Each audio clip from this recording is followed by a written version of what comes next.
ఏపీలో political high tension నెలకొంది. గెలుపుపై అధికార ప్రతిపక్షాలు ధీమాతో ఉన్నాయి. మరోసారి అధికారంలోకి రావడం ఖాయమని వైసీపీ అధినేత పదే పదే చెబుతున్నారు. ప్రభుత్వంపై తీవ్ర వ్యతిరేకత ఉండడంతో కూటమికి భారీ విజయం వరిస్తుందని ఆ పార్టీ నేతలు భావిస్తున్నారు. అయితే క్షేత్రస్థాయిలో కూటమి పార్టీలకు ఉన్న ధీమా వైసీపీలో కనిపించట్లేదు.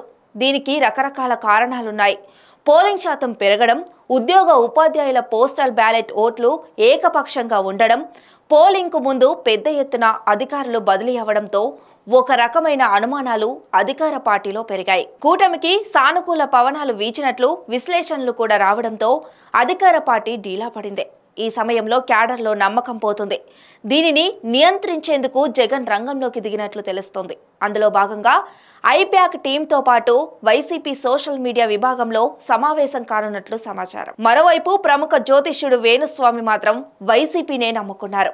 వైసీపీ రెండోసారి అధికారంలోకి రావడం ఖాయమని వేణుస్వామి గతంలోనే చెప్పారు. జగన్ జాతకరీత్యా హ్యాట్రిక్ కొడతారని కూడా చెప్పుకొచ్చారు. వైసీపీ ఎన్ని స్థానాల్లో గెలవబోతుందనేది కూడా ప్రకటించారు. మొత్తంగా 136 స్థానాల్లో వైసీపీ విజయం సాధిస్తుందని తేల్చేశారు. 2029 ఎన్నికల్లో సైతం జగన్ గెలిచి హ్యాట్రిక్ కొడతారని వేణుస్వామి స్పష్టం చేశారు. అంతటితో ఆగకుండా టీడీపీ కనుమరుగవుతుందని కూడా జోస్యం చెప్పారు. దీంతో వేణుస్వామిని గుర్తు చేసుకొని ఉపశమనం పొందుతున్నారు వైసీపీ శ్రేణులు. అయితే అదే వేణుస్వామి కొద్ది రోజుల కిందట టీడీపీ చేతిలో పవన్ మోసపోతారని జోస్యం చెప్పారు.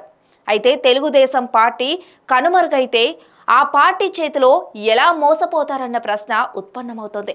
ఒక 6 నెలల కింద తెలంగాణ ఎన్నికల్లో సైతం వేణుస్వామి జోస్యం చెప్పారు.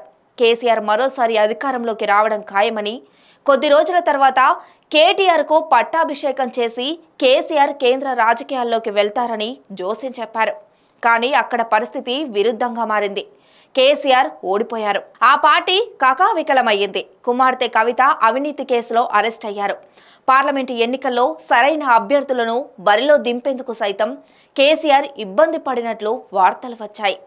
కేసీఆర్ విషయంలో వేణుస్వామి జోస్యం కనీస స్థాయిలో కూడా ఫలించలేదు.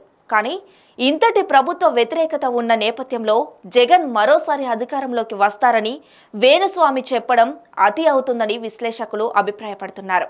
అయితే తెలంగాణలో జరిగిన పరిణామాలతో ఏపీలో సైతం వేణుస్వామి జోస్యంపై ఒక రకమైన అనుమానాలు ఉన్నాయి.